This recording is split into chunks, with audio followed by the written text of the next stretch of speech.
우리 하나님 말씀 함께 보도록 하겠습니다. 사도행전 3장 1절에서 26절까지 말씀입니다. 사도행전 3장 1절에서 26절까지 말씀 우리 함께 봉독하도록 하겠습니다. 제9시 기도 시간에 베드로와 요한이 성전에 올라갈새 나면서 목건대 된 위를 사람들이 메고 오니 이는 성전에 들어가는 사람들에게 구걸하기 위하여 날마다 미문이라는 성전문에 두는 자라. 그가 베드로와 요한이 성전에 들어감을 보고 구걸하거늘 베드로가 요한과 더불어 주목하여 이르되 우리를 보라 하니 그가 그들에게서 무엇을 얻을까 하여 바라보거늘 베드로가 이르되 은과 금은 내게 없거니와 내게 있는 이것을 내게 주노니 나사렛 예수 그리스도의 이름으로 일어나 걸으라 하고 오른손을 잡아 일으키니 발과 발목이 곧 힘을 얻고 뛰어서서 걸으며 그들과 함께 성전으로 들어가면서 걷기도 하고 뛰기도 하며 하나님을 찬송하니 모든 백성이 걷는 것과 하나님을 찬송함을 보고 그가 본래 성전 미문에 앉아 구걸하던 사람인 줄 알고 그에게 일어난 일로 인하여 심히 놀랍게 여기며 놀라니라.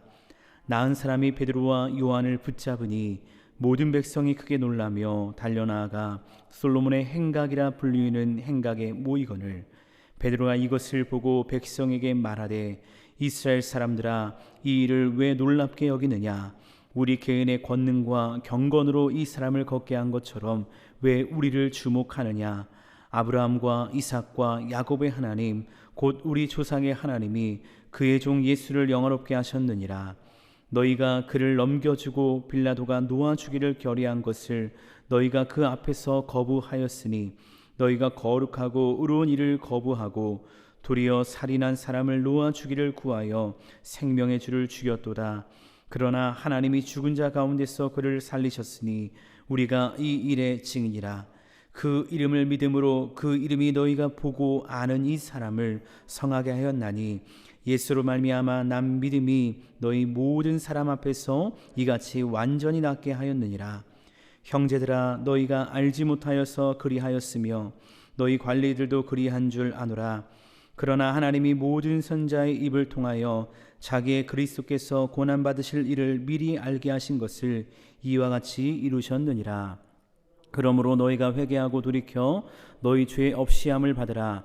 이같이 하면 새롭게 되는 날이 주 앞으로부터 이를 것이요 또 주께서 너희를 위하여 예정하신 그리스도 곧 예수를 보내시리니 하나님이 영원 전부터 거룩한 선자들의 입을 통하여 말씀하신 바 만물을 회복하실 때까지는 하늘이 마땅히 그를 받아두리라. 모세가 말하되 주 하나님이 너희를 위하여 너희 형제 가운데서 나 같은 선지자 하나를 세울 것이니 너희가 무엇이든지 그의 모든 말을 들을 것이라. 누구든지 그 선자의 말을 듣지 아니하는 자는 백성 중에서 멸망받으리라 하였고 또한 사무엘 때부터 이어 말한 모든 선자도 이 때를 가리켜 말하였느니라. 너희는 선자들의 자손이요 또 하나님이 너희 조상과 더불어 세우신 언약의 자손이라. 아브라함에게 이르시기를 땅 위의 모든 족속이 너희 씨로 말미암아 복을 받으리라 하셨으니 하나님이 그 종을 세워 복 주시려고 너희에게 먼저 보내사 너희로 하여금 돌이켜 각각 그 악함을 버리게 하셨느니라. 아멘. 우리 함께 말씀 나누도록 하겠습니다. 초대교회 공동체는 사도행전 2장에서 성령의 충만함을 경험하게 됩니다. 그리고 이들에게 생긴 새로운 습관이 있었는데 그 습관은 바로 기도의 습관이었습니다. 오늘 본 말씀 1절 말씀을 보니까 이렇게 말씀이 시작이 됩니다. 제9시 기도 시간에 베드로와 요한이 성전에 올라갈새라고 말씀하고 있죠. 제9시는 우리나라 시간으로 하면 오후 3시를 뜻하는 것인데 공동체의 대표격인 베드로와 요한은 기도 시간을 정하여서 성전에 올라가고 있었던 것입니다. 근데 사실 이 습관은 제자들을 통해서 만들어진 습관이라기보다는 이 습관을 친히 보여주신 분이 있었으니 그분은 바로 예수님이셨습니다. 누가복음 22장 39절 40절 말씀을 보니까 예수께서 나가사 습관을 따라 감람산에 가심에 제자들도 따라갔더니 그곳에 이르러 그들에게 이르시되 유혹에 빠지지 않게 기도하라 라고 말씀을 하시거든요. 여러분, 이 말씀을 통해 우리가 알 수 있는 것은 무엇이냐면 예수님은 습관에 따라 감람산에 가셔서 기도하셨다는 것입니다. 마가복음 1장 35절에서는 더 구체적인 시간을 이야기하고 있는데 이렇게 말씀하십니다. 새벽 아직도 밝기 전에 예수께서 일어나 나가 한적한 곳으로 가사 거기서 기도하셨다라고 말씀을 하고 있죠.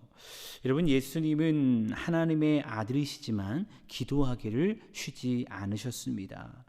그런데 여러분, 생각해 보면 예수님이 뭐가 부족하시겠습니까?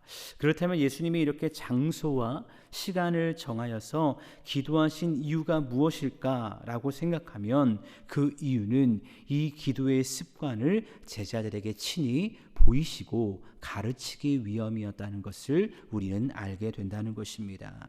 그래서 예수님께서는 십자가 지시기 전에도 겟세마나에 가셔서 기도의 본을 보이시며 제자들에게 이렇게 말씀하시죠. 마태복음 26장 41절에서 시험에 들지 않게 깨어 기도하라. 마음에는 원이로되 육신이 약하도다 라고 말씀하십니다. 제자들이 기도해야 되는 이유, 예수님께서 기도의 습관, 그것을 말씀하시고 가르치신 이유가 무엇이냐? 바로 시험에 들지 않고 깨어있기 위함이라는 것을 우리는 알게 됩니다. 근데 당시 예수님과 함께했던 3명의 제자들은요, 정말 피곤하고 기도할 수 있는 상황이 아니었던 것 같습니다. 예수님이 아실까요? 모르실까요? 다 아시죠. 그런데 예수님은 말씀하시는 것입니다. 피곤하고 힘들어도 그때 더 기도하며 하나님께 나아가야 한다는 것을 말입니다. 그러나 이러한 예수님의 말씀을 깨닫지 못했던 제자들은요, 예수님께 자신 있게 이런 이야기를 했죠. 어떤 일이 있어도 우리는 예수님을 버리지 않을 겁니다. 예수님의 곁에 있을 겁니다 라고 이야기하지만 결국 기도로 깨어있지 못했던 제자들은 예수님을 부인하고 도망칠 수밖에 없었다는 것 우리는 알게 되어집니다. 사실 여기까지만 보면 예수로 시작된 이 공동체는 그렇게 끝나는 줄 알았습니다. 하지만 예수님께서 부활하셨고 약속하신 성령께서 모여있던 사람들에게 임한 것입니다. 그리고 이들이 분명히 깨닫게 된 것이 있는데 그것은 무엇이냐면 기도가 능력이구나. 기도할 때 약속하신 성령님이 나를 충만하게 채우시는구나. 예수님께서 요한복음에서 내가 너를 떠나감이 유익이라 라고 말씀하셨는데 이 말씀이 바로 이것이구나 라고 깨닫게 되었을 것입니다. 그러면서 이들이 베드로와 요한이 초대교회 공동체가 몸소 깨달은 것이 있었으니 그것은 바로 예수의 이름에 능력이 있었다는 것입니다. 요한복음 14장 13절에서 예수님이 이런 말씀하십니다. 너희가 내 이름으로 무엇을 구하든지 내가 행하리니 이는 아버지로 하여금 아들로 말미암아 영광을 받으시게 하려 함이라 라고 말씀하십니다. 내 이름으로 무엇을 구하든지 내가 행할 것이다 라고 약속하셨거든요. 근데 이 약속의 말씀을 믿고 나아갔을 때 오늘 본문 말씀 가운데 베드로와 요한은요, 이 이름으로 선포하는 것입니다. 너무나 유명한 말씀인데 오늘 6절 말씀 가운데 베드로의 선포가 무엇입니까? 베드로가 이르되 은과 금은 내게 없거니와 내게 있는 이것을 내게 주노니 나사렛 예수 그리스도의 이름으로 일어나 걸으라 라고 선포하며 예수의 이름을 선포하고 사용하는 것을 보게 되는 것이죠. 40년 동안 한 번도 걷지 못했던 안진뱅이와 기도하러 나왔던 베드로와 요한이 만나게 되는 것입니다. 사실 안진뱅이의 요구는 다른 것이 아닙니다. 무엇을 얻을까 하여 바라보았다라고 성경은 말씀하고 있죠. 안진뱅이는 지금껏 그랬듯이 성전에 나오는 사람들이 자신에게 자비를 베풀어서 먹을 것이든 돈이든 무언가를 주기를 바랬던 것입니다. 근데 40년 동안 한 번도 걷지 못했던 이 안진뱅이가 베드로와 요한과의 만남을 통해 무엇을 얻고 경험하게 됩니까? 일어나게 되는 것입니다. 의학적으로 설명할 수 없는 놀라운 기적을 경험하게 되는 것입니다. 그렇다면 이 기적이요 어떻게 일어난 것일까요? 다른 것이 아니죠. 바로 예수 그리스도의 이름의 능력인 줄로 믿습니다. 빌립보서 2장 9절 10절은 이 예수의 이름의 능력이 얼마나 위대한지 이렇게 선포하고 있습니다. 하나님이 그를 지극히 높여 모든 이름 위에 뛰어난 이름을 주사 하늘에 있는 자들과 땅에 있는 자들과 땅 아래에 있는 자들로 모든 무릎을 예수의 이름에 꿇게 하시고 라고 말씀하십니다. 하늘에 있는 것, 땅에 있는 것, 땅 아래에 있는 그 모든 만물이 예수의 이름 앞에 굴복하게 되어진다는 것입니다. 사랑하는 여러분, 이 새벽 우리가 기억하기 원합니다. 우리가 기도할 때 늘 마지막에 기도를 이렇게 마무리하죠. 예수님의 이름으로 기도합니다. 아멘 이라고 기도합니다. 근데 여러분 정말 예수의 이름에 능력 있음을 믿으십니까? 우리가 늘 기도를 하기 때문에 늘 예수님의 이름으로 기도합니다 라고 말하기 때문에 이 용어가, 이 단어가 너무나 자연스럽게 우리 안에 다가오기는 합니다. 하지만 이 이름의 능력이 정말 내 안에 100% 이 파워로 우리 가운데 다가오는가 우리가 한번 생각해 봐야 된다는 것이죠. 여러분, 근데 우리가 착각하지 말아야 할 것이 있습니다. 오늘 말씀 가운데 분명히 해야 될 것이 있습니다. 그것은 무엇이냐면요, 예수님의 이름에만 능력이 있다는 것입니다. 비슷한 말 같지만 이게 무슨 말이냐면 사람은 통로로 쓰임받을 뿐이지 그 사람의 능력이 아니라는 것입니다.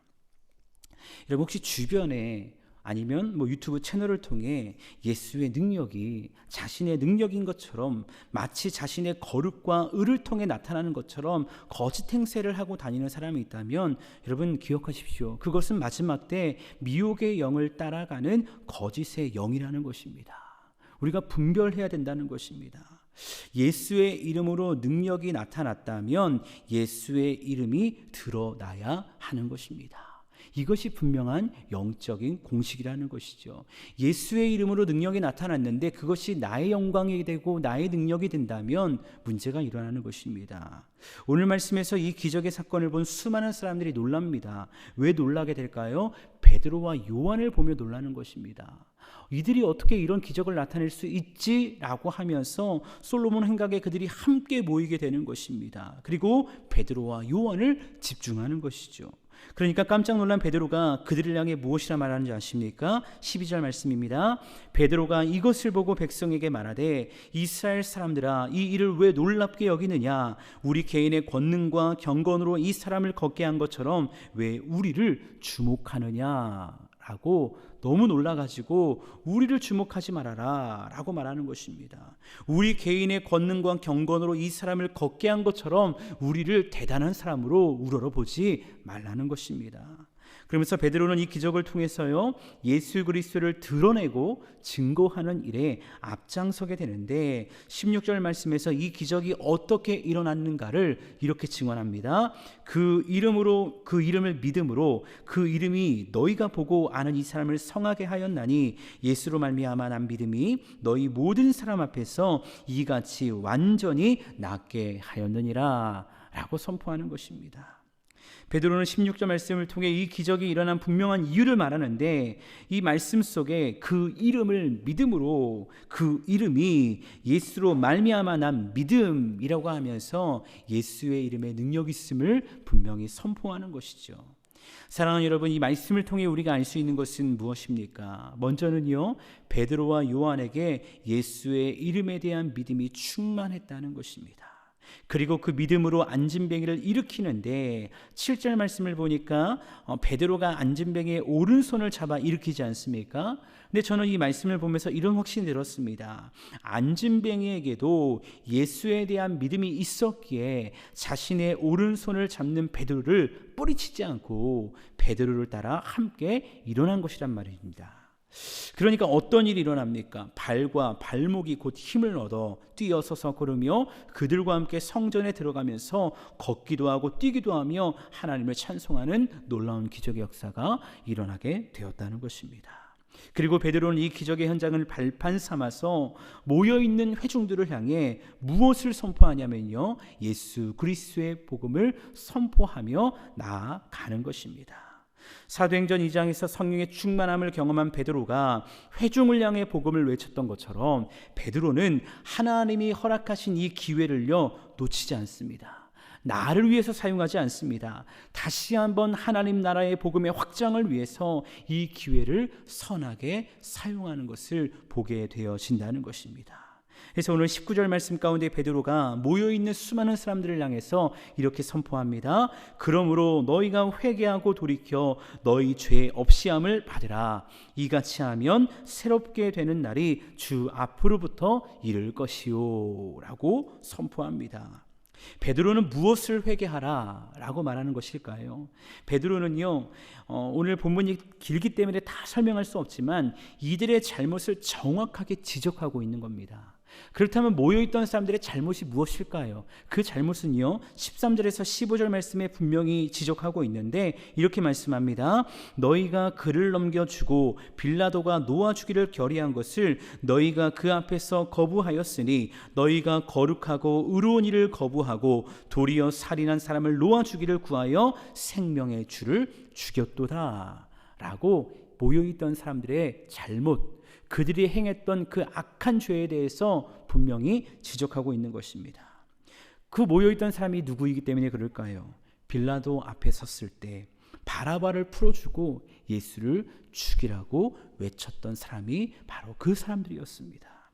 예수님께서 십자가를 지시고 골고다 언덕을 올라가실 때 침 뱉고 돌을 던지며 예수를 조롱했던 사람들이 바로 그 사람들이었습니다. 그래서 이 기적을 보고 베드로의 말을 들었던 자들은 어떤 마음을 가지고 있었을까요? 매우 괴로웠을 겁니다. 그 당시 자신들이 한 행동에 대해서요 반성하고 후회하는 사람들도 있었을 것입니다. 근데 바로 그때 베드로는요 이들을 향해 이렇게 말합니다. 오늘 17절 말씀 보니까 형제들아 너희가 알지 못하여서 그리하였으며 너희 관리들도 그리한 줄 아노라 라고 말씀합니다. 여러분 이렇게 17절 말씀을 통해서 너희가 알지 못하여서 그리하였다 라고 말하는 베드로의 의도는 무엇일까요?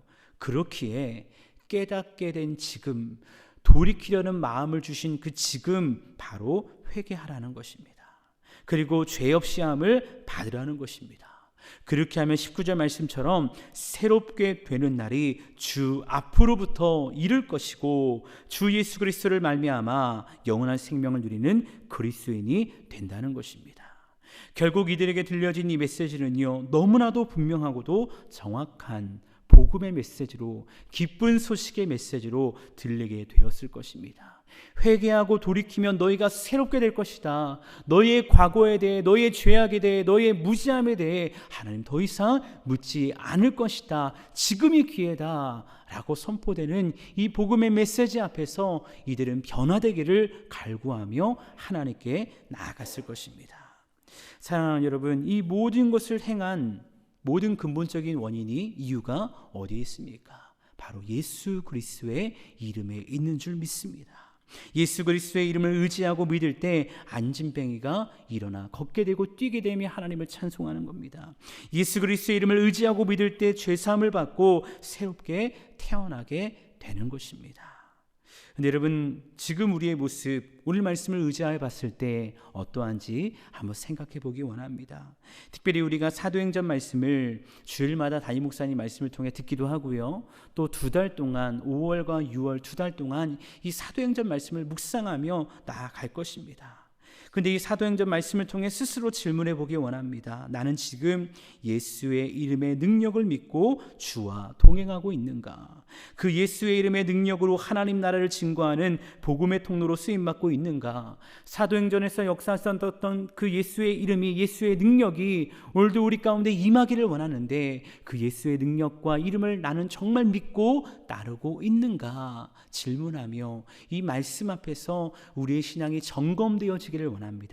그래서 우리의 신앙이 다시 한번 말씀 안에, 성령 안에 재정립되어지고 주의 길을 걸어갈 수 있는 저와 여러분 되어서 이 시대에 정말 하나님의 영광 위에 쓰임받는 귀한 성령의 사람들, 말씀의 사람들, 예수의 사람 될 수 있는 저와 여러분 모두가 될 수 있기를 간절히 주님의 이름으로 축원합니다.